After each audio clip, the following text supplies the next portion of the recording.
सूरज की पहली किरण जब शिव नगरी की मिट्टी को छू रही थी, तभी छोटे रेलवे स्टेशन पर एक युवा लड़की उतरी। उसके कदमों में एक अजीब सा उत्साह था, जैसे वह हर पल को महसूस करना चाहती हो। आरती का चेहरा एक अलग ही तेज से चमक रहा था। वह कलेक्टर बन चुकी थी और आज लंबे समय बाद अपने गांव लौटी थी। ट्रेन की खिड़की से गुजरते हुए नीम के पेड़, कुएं और झोपड़ियां देखकर उसका मन भावनाओं से भर गया था। पिता रामलाल की वह मजबूत पीठ याद आई, जो धूप बारिश में ईंट भट्ठे पर काम करके उसकी कॉपी किताबों का इंतजाम करती थी। माँ गीता देवी की वह ममतामयी मुस्कान याद आई, जो हर कठिनाई में उसका हौसला बढ़ाती थी। स्टेशन से बाहर निकलते ही उसकी नजर प्लेटफॉर्म के एक कोने में पड़ी। वहाँ सीढ़ियों के पास एक बुजुर्ग व्यक्ति फर्श पर बैठा था। उसके सामने एक पुराना टूटा सा कटोरा रखा था, जिसमें कुछ सिक्के थे। वह अपनी कांपती उंगलियों से उन सिक्कों को गिन रहा था, फिर से जांच रहा था,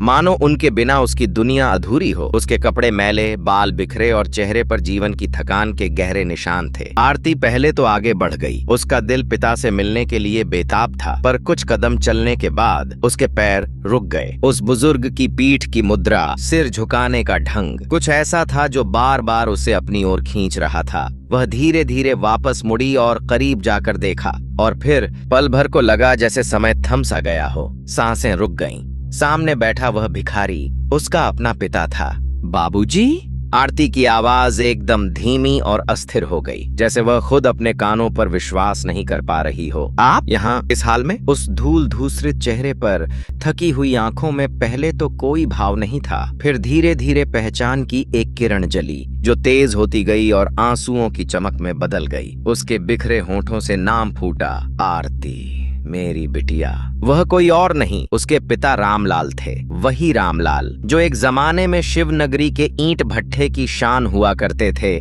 जिनकी मेहनत से पूरा परिवार चलता था। और आज यह दृश्य, टूटा कटोरा, भीख और निराशा से भरा चेहरा। आरती ने तुरंत अपना बैग गिरा दिया और पिता के पास बैठकर उन्हें कसकर गले लगा लिया। वह फपक फक कर रोने लगी। रामलाल भी रो रहे थे। सालों का दबा हुआ दर्द और अब मिलन की अनकही खुशी एक साथ बह रही थी। स्टेशन पर मौजूद कुछ लोग हैरानी से देख रहे थे, पर आरती को उस वक्त किसी की परवाह नहीं थी। धीरे धीरे रामलाल ने अपने आंसू पोंछे और पूरी कहानी सुनानी शुरू की। आवाज कभी लड़खड़ाती, कभी भावुक हो जाती। बेटा, जब तू दिल्ली गई थी, उस कोचिंग के पैसे जुटाने थे 2 लाख से ऊपर। मेरे पास तो बस वही पुराना घर था जिसमें तेरा बचपन गुजरा। आरती ने पिता का खुरदरा हाथ अपने हाथों में ले लिया। वह जानती थी कि माँ का निधन एक लंबी बीमारी के बाद हुआ था, लेकिन उसे इस बात का अंदाजा नहीं था कि उन दिनों पिता पर कितना वित्तीय बोझ था। रामलाल ने बताया, मैं गांव के बड़े साहूकार ठाकुर दीनानाथ के पास गया। उसने कहा, रामलाल, तेरे पास गिरवी रखने को बस वही झोंपड़ी है। मैं तुझे 1.5 लाख दे सकता हूँ, लेकिन शर्त यह है कि जब तक पैसे नहीं चुका देगा, तब तक तू उसी घर में किराएदार बनकर रहेगा। बेटी, मैंने सोचा तेरा भविष्य इस झोंपड़ी से कहीं ज्यादा कीमती है। मैंने हाँ कर दी। आरती की आंखों से आंसू बह निकले। उसने याद किया कि दिल्ली जाते समय पिता ने उसे एक बैंक पासबुक दी थी और कहा था, बस पढ़ाई पर ध्यान देना बेटी, बाकी सब ठीक है। उसे कभी एहसास नहीं हुआ था कि यह ठीक का मतलब उनकी जड़ों का बलिदान था। कहानी आगे बढ़ी। रामलाल ने बताया कि पहले तो सब चलता रहा। वह दोगुनी मेहनत से काम करते, कभी भट्ठे पर तो कभी खेतों में, और साहूकार का किराया देते रहते। लेकिन फिर एक दुर्घटना हो गई। भट्ठे पर काम करते हुए अचानक एक अंधाधुंध हलचल मची और ईंटों का एक बड़ा ढेर, जो ठीक से नहीं रखा गया था, अचानक रामलाल पर गिर पड़ा। वह चीख भी नहीं पाए। एक भयानक कर्कश आवाज के साथ उनका दाहिना पैर भारी भरकम ईंटों के नीचे बुरी तरह कुचल गया। असह्य पीड़ा के बीच उन्होंने सुना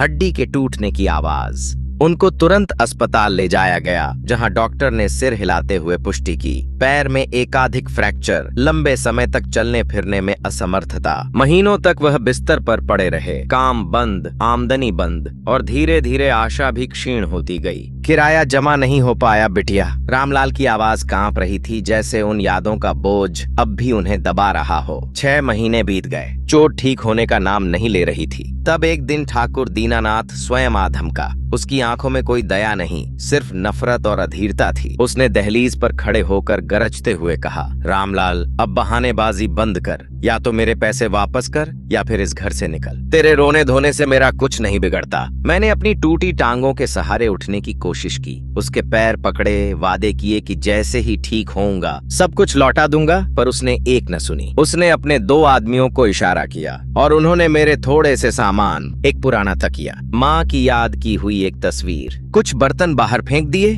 फिर उसने खुद आगे बढ़कर दरवाजे पर एक मोटा ताला जड़ दिया, चाबी अपनी जेब में डालते हुए बस इतना कहा, जब पैसे लेकर आएगा तब मिलेगी। आरती सुनकर स्तब्ध थी, मानो उसके शरीर में जान ही न रही हो। उसकी आंखों के सामने वह दृश्य स्पष्ट होकर तैर रहा था। उसके बूढ़े जर्जर पिता टूटे पैर के सहारे दीवार से टेक लगाए अपने ही घर के सामने बेघर खड़े हैं। धूल उनके बालों और कपड़ों पर जमी है, चेहरे पर शर्म, असह्यता और एक गहरा सन्नाटा है। उनकी पीठ के पीछे वह दरवाजा बंद है जिसके भीतर उनका सब कुछ, यादें, सुरक्षा, सम्मान कैद हो गया है। और वहां सामने मिट्टी पर बिखरा हुआ उनका सामान, जैसे जीवन के टूटे हुए अवशेष।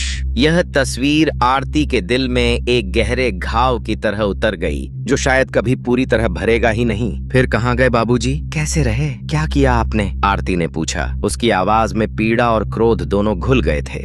कहाँ जाता बेटी? रामलाल ने एक लंबी सांस ली। गांव में सब जानते थे बिटिया, हर कोई देख रहा था कि रामलाल का घर बिक गया। और फिर रामलाल खुद सड़क पर आ गया, पर कोई सहारा नहीं दिया। कुछ लोग दरवाजा खोलकर ताकते और चुपचाप बंद कर लेते, कुछ ने तो ताने मारे। चौराहे पर बैठे बुजुर्ग कहते, देखो ना, बेटी को दिल्ली विल्ली पढ़ाने का नतीजा, अब खुद भीख मांग रहा है, पढ़ाई लिखाई से क्या रखा है। उन शब्दों में इतना जहर था कि वह मेरी जख्मी टांग से ज्यादा चुभते थे। उन्होंने अपनी टूटी टांग को सहलाते हुए आगे कहा, मैंने शहर जाने की सोची, कोई दूर का रिश्तेदार, कोई नया काम, पर यह चोट बिस्तर से उठकर चौक तक जाने में ही सांस फूल जाती थी। 10 कदम चलता, फिर दर्द से रुक जाता। दूर तक चलना तो दूर की बात थी। उनकी नजरें उस प्लेटफॉर्म की ओर मुड़ गईं, जो अब उनकी दुनिया थी। फिर एक दिन इसी स्टेशन पर आकर बस बैठ गया, बस यूं ही यहीं रात बिताने लगा। पहली रात तो डर लगा कोई चोर उचक्का न ले जाए, कोई जानवर न काटे, पर फिर आदत हो गई। दिन में लोगों के सामने हाथ पसारता। पहली बार हाथ फैलाया था तो लगा जैसे दिल ही फट जाएगा। शर्म से आंखें नीची हो गईं, पर भूख इतनी जबरदस्त चीज है बेटी। भूख इंसान को वह सब करा देती है जो उसने कभी सपने में भी न सोचा हो। यूं ही दिन कटने लगे। सुबह हाथ फैलाना, शाम को सिक्के गिनना, रात को इसी ठंडी फर्श पर सो जाना। जीना नहीं था, सिर्फ काटना था, और तब तक कटते रहना था जब तक। उनकी आवाज रुक गई। वह जब तक को पूरा नहीं कर पाए, क्योंकि जब तक के बाद जो आना था वह या तो मौत थी या फिर यह पल जब उनकी बेटी सामने बैठी थी। उनके आंसू फिर से बह निकले, पर अब वे केवल दर्द के नहीं थे। उनमें एक रिलीफ था, एक कथनी थी कि अब उन्हें अपना दर्द दफनाना नहीं पड़ेगा। अब कोई है जो सुनने को तैयार है। उन्होंने आगे बताया, मेरा एक ही सहारा है, वो तू है बिटिया। मैं सोचता था कि आरती शहर में मेहनत कर रही होगी। कभी कभी ट्रेन रुकती तो मैं यात्रियों के चेहरे देखता, शायद किसी दिन तू आ जाए। पर डर भी लगता था। डर था कि अगर तू मुझे इस हालत में देखेगी तो तेरा दिल टूट जाएगा, तेरी पढ़ाई बिगड़ जाएगी। इसलिए मैंने कभी तुझे खबर नहीं की। तेरे फोन पर हमेशा झूठ बोलता कि सब ठीक है, मैं मजे से हूँ। आरती को अब सब कुछ समझ में आ रहा था। दिल्ली में जब वह कोचिंग की कठिन कक्षाओं में बैठती, जब रात भर पढ़ती, जब पैसों की तंगी में सिर्फ रोटी अचार खाकर गुजारा करती, तब उसे लगता था कि वह बड़ा संघर्ष कर रही है। पर आज पता चला कि उसके संघर्ष की तुलना में उसके पिता का संघर्ष कितना बड़ा, कितना मूक और कितना वीरतापूर्ण था। उन्होंने न केवल अपना घर बल्कि अपना सम्मान, अपना सब कुछ दांव पर लगा दिया था, सिर्फ इस आशा में कि उनकी बेटी सफल होगी। वह फूट फूट कर रो पड़ी, पिता के पैर छू लिए। मुझे माफ कर दो बाबूजी, मैं नहीं जानती थी, मैं कितनी स्वार्थी थी, मैं सिर्फ अपने सपनों में खोई रही और आप यहाँ। रामलाल ने उसका सिर सहलाया। नहीं बेटी, तूने कोई गलती नहीं की, तूने वही किया जो मैं चाहता था। तूने मेहनत की और देख। उनकी आंखों में एक प्रश्न था जो उनके दिल में सालों से दबा हुआ था, पर वह पूछने से डरते थे। आरती ने पिता का चेहरा अपने हाथों में लिया, आंसू पोंछे और एक दृढ़ गर्वित मुस्कान के साथ कहा, बाबूजी, मैं कलेक्टर बन गई हूँ। मैं IAS ऑफिसर आरती शर्मा हूँ। आपका और माँ का सपना पूरा हुआ। उस पल रामलाल के चेहरे पर जो भाव उभरे वे शब्दों से परे थे।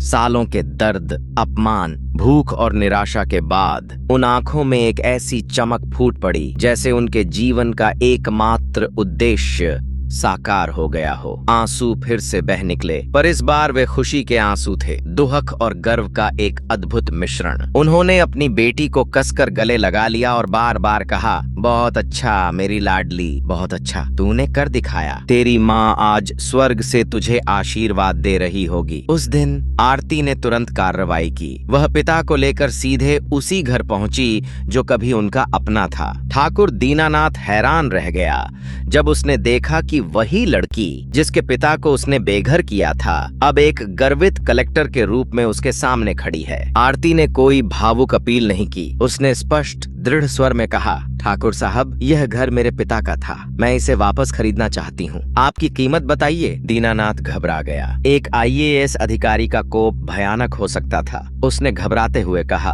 बेटी, मतलब मैडम, मैं वो पुरानी बातें भूल जाइए, आप घर ले जाइए। पैसों की कोई जरूरत नहीं। पर आरती ने मना कर दिया, नहीं, हम दान नहीं लेते, हम अपना हक खरीदते हैं। उसने बाजार भाव के अनुसार पैसे दिए और घर का कब्जा वापस ले लिया। यह सिर्फ एक मकान नहीं बल्कि उसके पिता के खोए हुए सम्मान की पहली सीढ़ी थी। फिर उसने पिता को एक अच्छे अस्पताल ले जाकर पैर की पुरानी चोट का उचित इलाज शुरू करवाया। एक नाई के पास ले गई, उन्हें नए साफ कपड़े पहनाए। जब रामलाल दर्पण में अपना प्रतिबिंब देख रहे थे तो वे खुद को पहचान नहीं पा रहे थे। सालों बाद वह एक साफ सुथरे सम्मानित व्यक्ति की छवि देख रहे थे। आरती अक्सर कहती है, मेरी सबसे बड़ी उपलब्धि आईएएस बनना नहीं है, मेरी सबसे बड़ी उपलब्धि यह है कि मैं उन आंसुओं को पोंछ सकी जो मेरे लिए बहाए गए। मेरी सबसे बड़ी उपलब्धि उस हाथ को सम्मान देना है जिसने मेरे सपनों को आकार देने के लिए अपना सब कुछ लुटा दिया। यह कहानी सिर्फ मेरी नहीं है, यह हर उस बेटी बेटे की है जो संघर्ष कर रहे हैं और हर उस माता पिता की है जो चुपचाप अपना सब कुछ त्याग देते हैं। याद रखिए, समर्पण का कोई मोल नहीं होता और प्रेम ही सबसे बड़ी विरासत है।